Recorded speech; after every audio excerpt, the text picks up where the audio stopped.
Now that there's a relationship set up between users and tasks, in this video, we'll be heading over to the task router to add authentication to those final 4 task-related endpoints. We're going to do some together, and some will be your challenge for the video. So to kick things off, we're actually going to skip the second one, where you fetch all tasks, and we're going to start with the third one, where you fetch a task by ID. Now, we still want to do just that. I want the user to be able to fetch a task by ID, but first I'm going to make sure they're authenticated, and second, I'm going to make sure that the task they're trying to fetch was a task they actually created. To get started, as you probably expected, we're simply going to add the auth middleware into the mix, and that's going to give us an easy win. The next thing we need to do is to change how we're fetching the task down below. We're fetching it by ID. Now, we are still going to take the ID into account, but we also need to take into account the value for the owner field. I need to make sure that lines up with the authenticated user's user ID. So right here, that means we have to change how we're fetching the task. Find by ID won't let us limit by multiple fields. We can just use find one to get that done. So right here, const task equals, I'll use await with task.findOne to find a single task, and here we pass in that object where we can specify as many or as few things as we want. For example, I can filter by ID here using the shorthand since I have a variable with the same name, and I can also go ahead and filter by the owner value. And the value I'm looking for in owner is whatever stored under request.user._ID. So here I'm just using the ID of the authenticated user. So now I'll only be able to get the details of a task if I'm logged in, and the task I'm fetching is a task I've created. Now that we have this in place, we can remove the old line and we're actually done. If I'm not the owner or the ID doesn't line up, I won't get anything back, and I'll get a 404 as the return value, which is appropriate. So there's no need to say something like this task exists, but you don't own it. That's giving away more information than you probably want to. It's simply good enough to say 404 if those two things don't match up with any tasks in the database. Now that we have this in place, let's go ahead and test it out to make sure it works as expected. Now, for the moment, we only have one user and they have a couple of tasks. In order to make sure all of this is working, we should get a second user into the mix and have them create their own tasks, just so we can make sure that our access control is actually functional. So over in Postman, what does that really mean? It means we're going to create a second user. Over here, we have the data for the first user we've created. We can just switch this up to something else. I'll go ahead and use mike@example.com, and I will use Mike as the name up above. Then I'm going to fire that off to create the second user, and I'll automatically be logged in as them. Then all I'm going to do is revert those changes back to what they were before. So now we're logged in as that second user, and all we're going to do is create a couple of tasks for them as well. So we'll have 2 users in total, each with 2 tasks. Right here, I'll go ahead and say something specific to Mike. Let's just say Mike has something to do, and I'll go ahead and change the completed value for this over to true. I can fire that off and make sure it's created successfully, which it is down below. Then we can add another one. I'll leave completed off so it'll default to false, and right here I can say something like find a new job. I'll send that off as well to create the second task. Now let's go ahead and try to find our task by ID. I'm going to copy the ID of that task to the clipboard, and I'm going to head over to the read task endpoint. Right here, I have that showing up. All I need to do is swap out the ID up above with the ID I just copied to the clipboard, and I should now be able to fire this off successfully. I'm going to send it off, and what do I get? I get my task showing up. Now, this is testing that things are working when I'm logged in as the user and I'm fetching a task that I do own. Let's make sure that I can't fetch this task if I'm logged in as the other user. So now we're going to log in as that first user once again. Over here for login user, I have that data from earlier in the class. I'll log in as that first user, head back over to the read task request, and try to fire off the exact same request. The only thing that's changed is now I'm user 1 instead of user 2, and I'm not the one who created this. If I fire that off, what do I get? I get a 404, which is fantastic. So users can pull their tasks by ID if they created them, and you can't pull a task by ID even if you're authenticated if you were not the person who created it. So that is all we needed to change for this router right here. We added the auth middleware, and we tweaked one line of code. Now we're going to end up doing the same thing for the other routes in this file. There are 3 others, and we'll start with get tasks right here. Now, getting this done is going to be your challenge for the video, and I have some challenge comments to outline what I'd like you to do, though the process is basically identical to what we did down below. The first thing you're going to do is add authentication to the endpoint, and from there, you're going to change which tasks we return. Right now, we would end up sending back both users 4 tasks, even though each of them only have 2 associated with their account. So we want to take the authenticated user ID into account when finding the tasks we want to limit by the owner. Now, there are 2 ways to do that. We could modify the task.find call to search for the owner inside of here, or we could use the populate functionality we explored in the last video to get all of the tasks for a specific user. Either way would work. From there, test your work. Make sure that you can only see the tasks created by that specific user when firing the request off over in Postman. Pause the video, knock that out, and when you're done, come back and click play. How'd that go? Let's go ahead and kick things off by adding authentication into the mix. So right here, we will set up the auth middleware, and from there, we'll be able to go ahead and modify the line down below. Now, there's 2 approaches you could have taken. One would be to change what we provide as the object argument. We would set up owner, and the value we'd be looking for is on request.user._ID. This would 100% get the job done. I'll also show you the alternative, which would be to do the following. Right here, I would use await with request.user.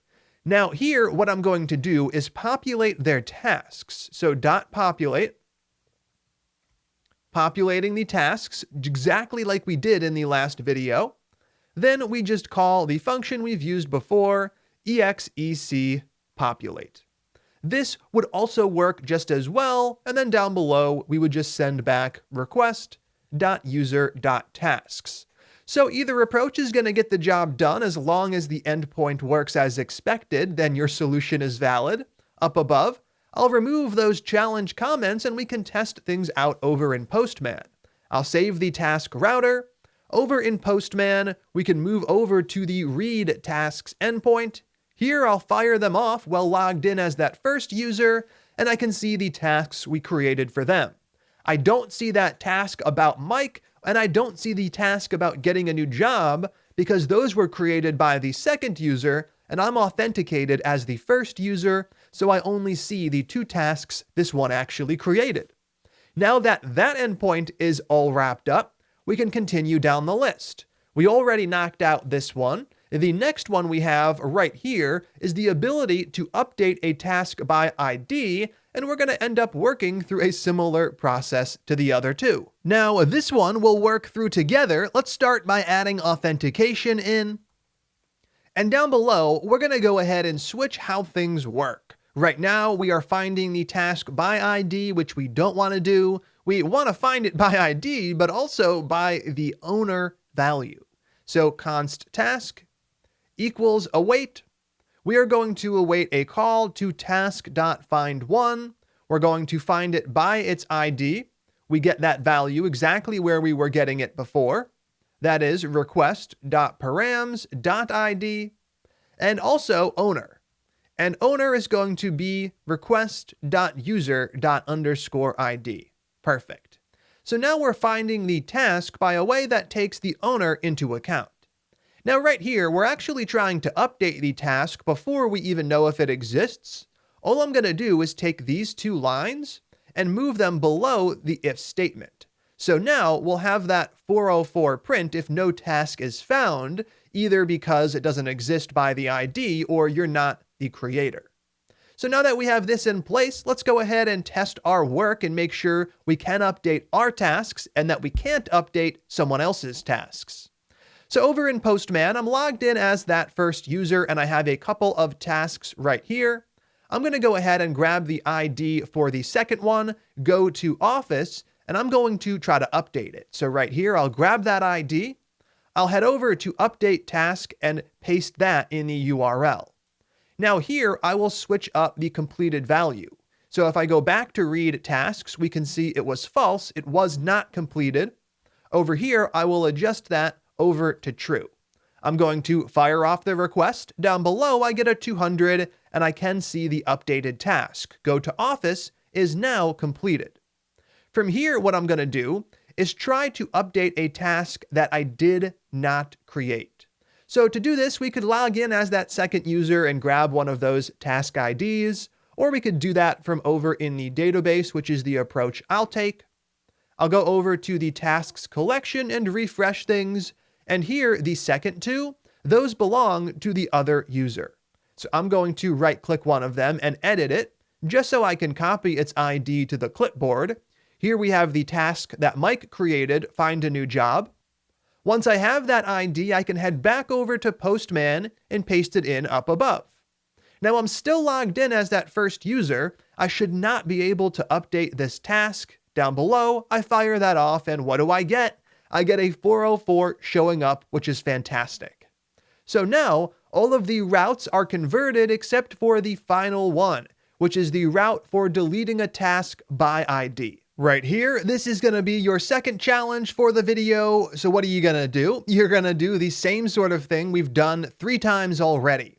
You're going to add authentication. You're going to make sure that when you delete the task, you're taking the owner onto account as well. Right here, we have find one and delete, which can allow you to get that done, similar to how we used find one up above. Then you're going to test your work. Try to delete a task that you've created. It should work. Then try to delete a task created by another user, and that should fail. Take some time to knock this out, test your work, and when you're done, come back and click play. How'd that go? Let's go ahead and kick things off by adding authentication into the mix. I'm going to get that done right here by setting up the auth middleware. Then down below, we have to update how we are finding the task. This approach is no longer going to work, as it only takes the task ID into account. Instead, we want to take task ID and the owner value. So const task equals, I'll use await with task dot find one and delete, which is very similar to find by ID and delete, though we can provide an object like we do with find one to specify the criteria we're using for searching. Here, the underscore ID field needs to have the following value, which comes from request.params.id, and the owner needs to line up with the ID of the authenticated user. request.user._ID. Perfect. That's all we had to do in order to get this done. So let's go ahead and remove the other line. We will remove the challenge comments, save the program, and now we're going to test things out. Now over here, I already have an ID of a task that I did not create. I used that to make sure that updating failed. I'm going to start by making sure deleting fails since I already have this ID available. So over here, for delete task, I will try to delete the task that I also could not update. It should not work here either. I'll fire that off, and what do I get? I get a 404. Now if I head back over to read tasks, I can see the tasks that I do have control over, and I'm going to delete the second one by its ID. So I'll copy the ID to the clipboard, head over to delete task, and from here, we're just going to paste it up top. I fire this off, and this time it should work, and right here it did. I have a 200, and I can see the deleted task. If I were to request all of my tasks again, I would expect to just have one, and that is exactly what I get. I no longer have to go to the office, but I still have to finish this Node course. So with this in place, all of the task routes, they require authentication, and they also take that into account when it comes to the relationship between you, the authenticated user, and the task you're trying to work with. When you create a task, it's associated with your user, and whenever you try to read a task, update a task, or delete a task, we make sure it's a task that you actually created. All right, with this in place, there's only one more thing I want to cover in this section, and that is coming up next. We're going to talk about how we can delete the tasks for a user who's deleted themselves. So if I close down my user profile, I would expect all of my tasks to go away as well. We'll knock that out coming up next.